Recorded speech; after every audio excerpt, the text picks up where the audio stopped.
my Lord and my God, I firmly believe that you are here, that you see me, that you hear me.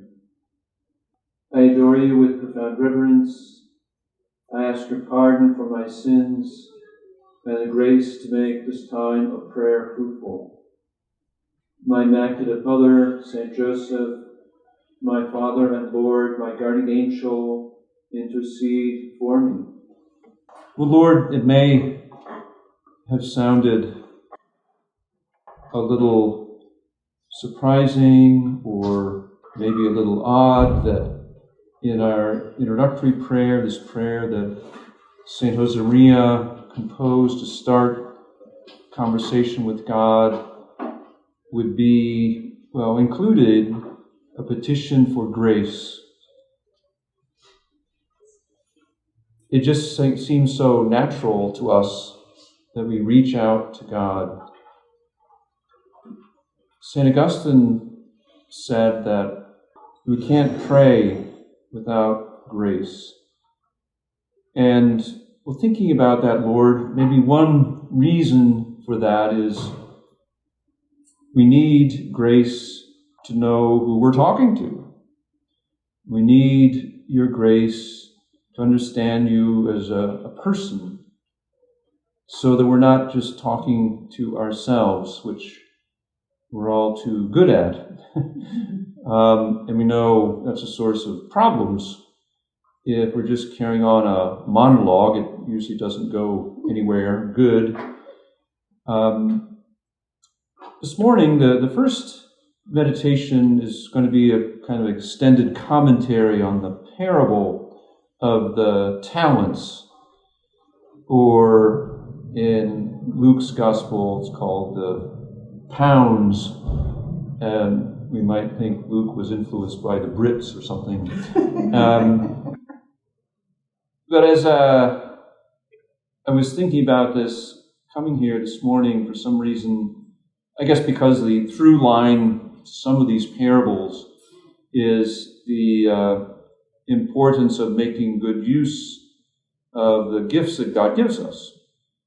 And at any rate, it's not a parable, it's a historical moment in the life of the disciples and our Lord when he passes by a fig tree, and it's very leafy and luxuriant and attractive and, you might say, promising of fruit, but it has no fruit on it. There are no figs on the tree. And it's sort of like Jesus sort of takes note of this, and the evangelist makes the comment, it wasn't the season for figs, so no surprise, there were no fruit on the tree yet. But Jesus cursed it anyway. And I guess the context was they were making their way to Jerusalem, and it was sort of midday, and he wanted to get a snack or something for himself and the disciples, and there's nothing, the store's not open. And when they come back, they see the tree shrivel up, and some of the disciples make a comment about that. Hey, why'd you do this? Oh, you shouldn't have expected any fruit on this tree. And as usually happens, everything that Jesus says and does, there's a reason. At first, it escapes the disciples. We're very much like them. We don't sort of get it. And he explains, the tree is symbolic of Israel, of Judah, the chosen people, and many of the leaders at the time. And of course, the bête noire for this time was the Pharisees, but we're all Pharisaical in all sorts of ways. We try to look good, and yet we're not quite as good as we'd like to think we are. And that was the point he was trying to make. The tree looks really productive, and yet there's no fruit on it. It can't really give anything of value. And he suggests by that metaphor that that's what had happened to Israel. In externals, they looked really good. They practiced all the rituals and the cult and very assiduously lived the law. But there was a certain emptiness inside. There was a spiritual barrenness, of impoverishment, that even though they didn't quite grasp that, they should have, that they were vacuous. They had nothing to give. And worse yet, they were very critical of everybody else. This is one of the things that's really a bane on our record, Lord. And we all fall into this trap. It's maybe most obvious to us for people who undergo a big sort of conversion or reversion experience. And that they really sort of throw themselves into being there for you and trying to live a really good life and spend lots of times in prayer and so forth and so on. And yet then become very judgmental with regard to those who don't do that sort of thing. We would just call it self-righteous. Well, it's not directly related to the parable of the talents, but we see it's kind of a similar thing. You've been given all sorts of great means to form yourself on the inside and be very fruitful, but all it's turned into is just being harsh towards everybody else. I mean, what good is that? It's worse than the way you were before you knew God. It makes you wonder, did you really know the real God? Do you really... I read a book. It's much more interesting than I thought it was going to be. It's kind of a long, well, not super long, 150 pages, something like that, but a fellow who's a literary writer, and it's a book, it's a commentary on different commentaries on John Milton's Paradise Lost. And at one point in the book, he kind of asks the question that we've all kind of asked at some point or other, how or why or angels some of them would sin. I mean, it's like everything going for them. They have an acute insight into the reality of God.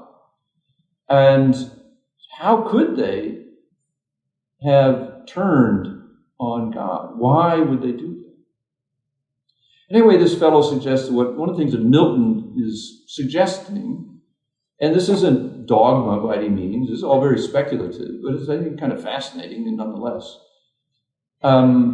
After they sinned, they knew they should try to repent, but they simply don't want to. Why? Because they don't want to be submissive to anybody, not even God who created them.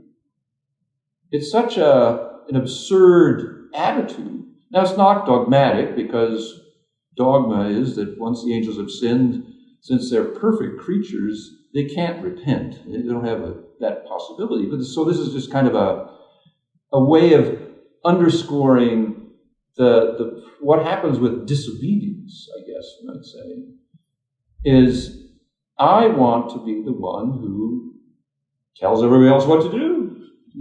How often we fall into that one? Just do like I think, and everything will be great. Which is stupid when we put it that way. And we don't think that way, but that's kind of what's happening, and we kind of realize it.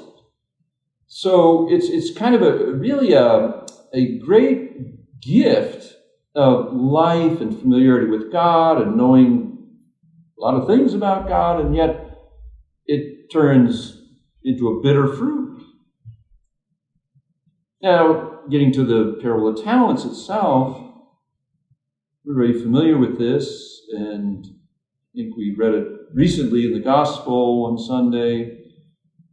For it's as if a man going on a journey summoned his slaves and entrusted his property to them.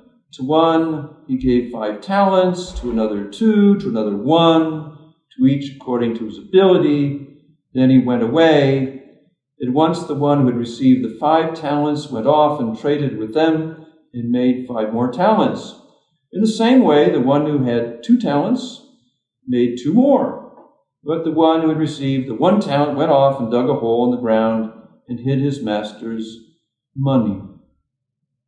We know how the tale concludes.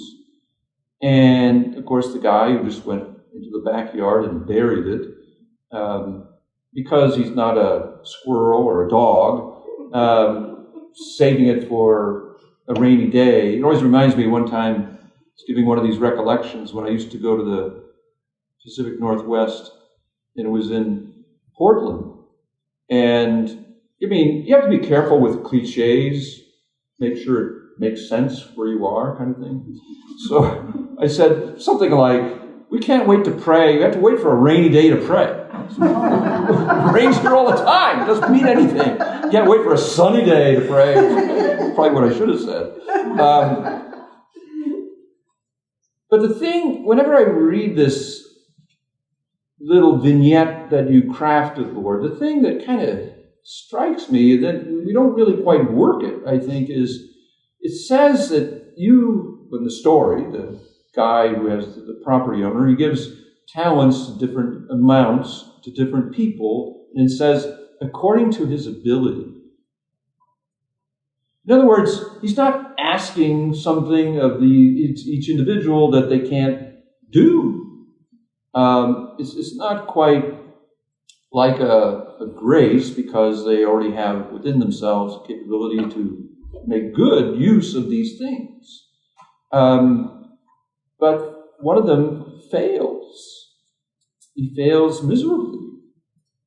And, of course, the reason why, when he's asked later on, is the one who received the one talent came forward saying, Master, I knew that you're a harsh man, reaping where you did not sow and gathering where you do not scatter. So I was afraid, and I went and hid your talent in the ground. Well, the immediately thing comes to mind here is, well, not maybe harsh. The guy didn't quite get it right. Demanding, that might be a better way to put it. And because, yes, I entrusted something to you, and it's sort of the implication is that you should bear fruit with this, not just returned in kind or the same item that I gave you, but to something profit from it, for your benefit. And that reminds me of another thing, that the defect we all fall into, and again, looking at it in a chemically pure way, it's very easy to know where we go wrong, but in the midst of life and the difficulties it brings, it's hard to see sometimes that when something goes awry, we're subject to some misfortune, some disappointment, some reverse in life, and we're suffering. And I think it's good in a way that when this happens to a loved one or a colleague, a friend, a neighbor, that in a certain way it causes us to suffer even more. So what we pray for usually is, well, Lord, fix it. And I mean, sometimes that happens, but I think we know the usual way these things go is we should pray for the grace to grow in a virtue, so that I'm in a position that I have the ability to deal with the matter as best I can within the purview of what I'm capable of doing. And I mean, the best solutions are things that they're kind of an incarnate hybrid of the grace and human nature. It's another Christ-like activity. Now, I remember some time ago I came across an article a guy was writing about different, we usually just call them divine attributes, sort of qualities, you might call them virtues that God presumably has. And this is all a little tricky because we tend to project human-like things onto God, so it's limited in how much insight we get from it. But anyway, the guy he just kind of went through a series of different virtues, and virtues have contrary vices and so forth, and the vices aren't in God, of course, but they're helpful to kind of study how great God is. And anyway, he points out to, one, and it's something Pope Francis talked about a few years ago, divine mercy.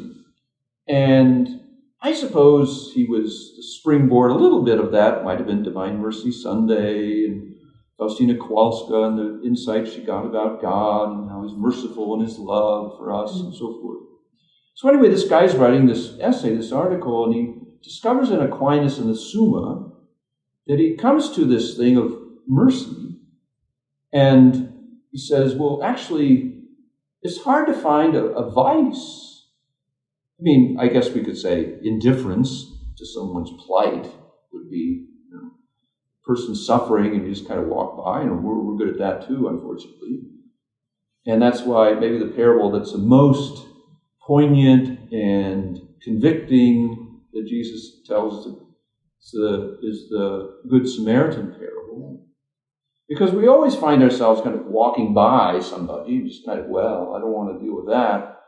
And it's a hard one because, hey, we live in the midst of homeless people or people who look a little strange. We can't give everybody money, We can't spend all day just going around chatting with these folks. We have other things we have to do. So we always come up short. And it's kind of, again, convicting. It makes us feel guilty. So anyway, what the guy comes to, again, his take on Aquinas, although he does cite particular things that Aquinas says in Summa, that God really can't be merciful. That is, he can't really be compassionate. He can't really be in the midst of our suffering unless and until he becomes human. And then he can reach out to us in a human way to suffer with us. And not to magically solve our problems. It's contingent upon us, well, I'm going to do what I can do with the abilities I have, and then the grace that God provides, not to pull a rabbit out of a hat, not some miraculous intervention of God, although it does happen sometimes, but rather, what can I do to make the situation better? And usually the best thing we can do when someone else is suffering is we just spend time with them. We're just with them. We just suffer with them. Now, one of the other kind of cool things, actually, this guy, Alan Jacobs, I think his name is, wrote this book on Paradise Lost. He makes reference to another book that you kind of go, oh, what in the heck does this have to do with Paradise Lost? It's this famous book this woman, Mary Shelley, wrote, which she wrote on a rainy day. Actually, it was a terrible weekend. He explains the historical background. It was when this volcano blew up in Indonesia, Kilimanjaro or whatever it was, in the early 1800s, and it caused a big ash cloud, affected the weather over all the world for several months, 5 or 6 months. And so anyway, she and her husband, Percy Shelley, were in Switzerland with Lord Byron and other kind of creative, nutty British writers at the time. And they had a whole weekend where the weather was just horrible and overcast and rainy and so forth. So one of them proposed, well, why don't we all take a stab at doing a little short story based on, doom and gloom scenarios, kind of a dystopic world or something. It was pretty easy to do based on the thing happening around. So she writes Frankenstein.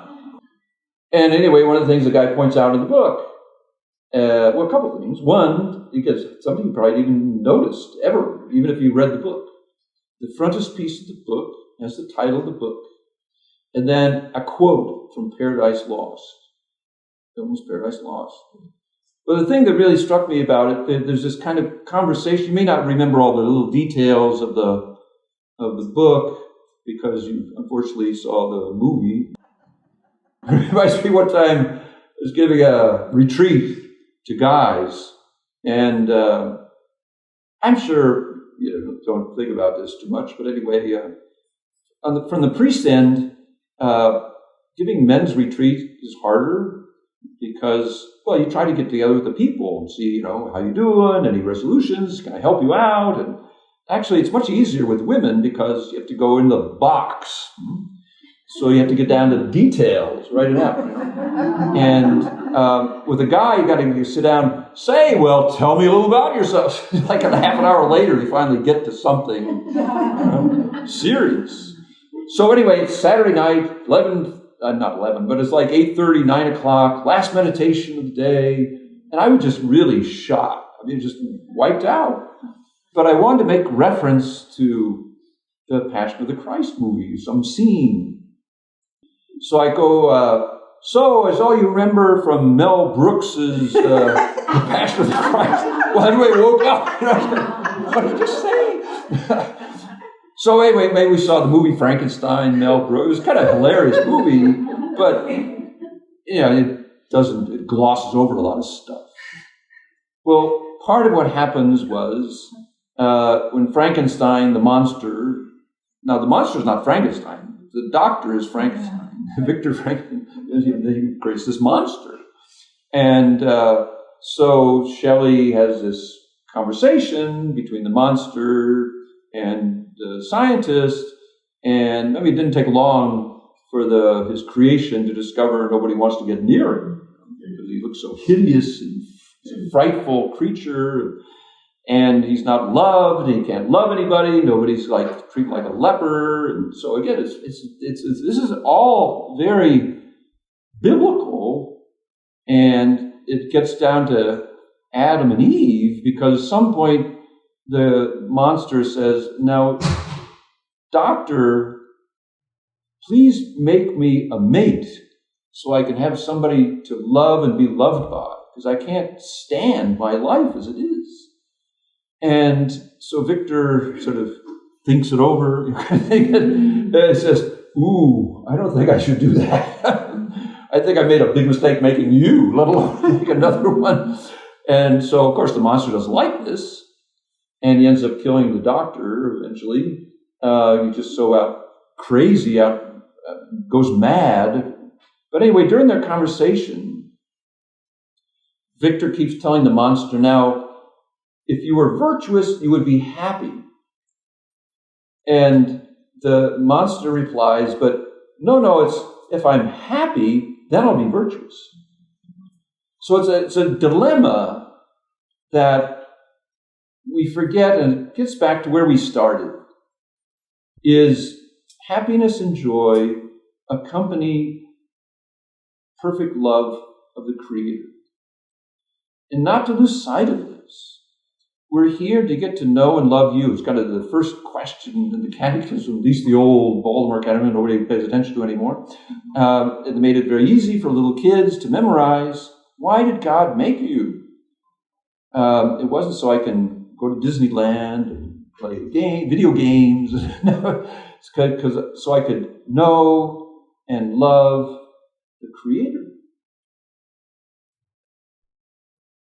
And that brings joy. So you might say, in a funny sort of way, Lord, that suffering can be a really good thing, because it reminds me of nothing else, that everything in life, this life, is going to wind down. It's going to disappoint eventually. It's going to end. It's going to be, and suffering is just a foretaste of death. And the other element in all this is sin, of course. And sin is just a self-inflicted kind of wound. We all tend to think, well, I'm okay. Everybody else is the problem. So I wouldn't suffer if nobody was around. What did I just say? I'd suffer even more. That's what Sartre said. Hell is everybody else. But that's a lie. Heaven is being with everybody else. And everybody else enriching my life. And my getting out of the way a little bit more. But again, like the monster, unfortunately doesn't quite understand.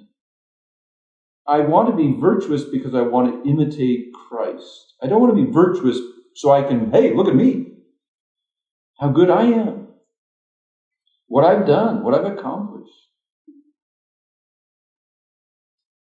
The epitome of love, God says, is through his Son, is to die for other people. And we have to do this literally most of the time. But, yeah, it has to be real. That, for example, in my prayer, I do spend time thinking and praying about other people and not just myself. And that's an incentive to get to know other people better.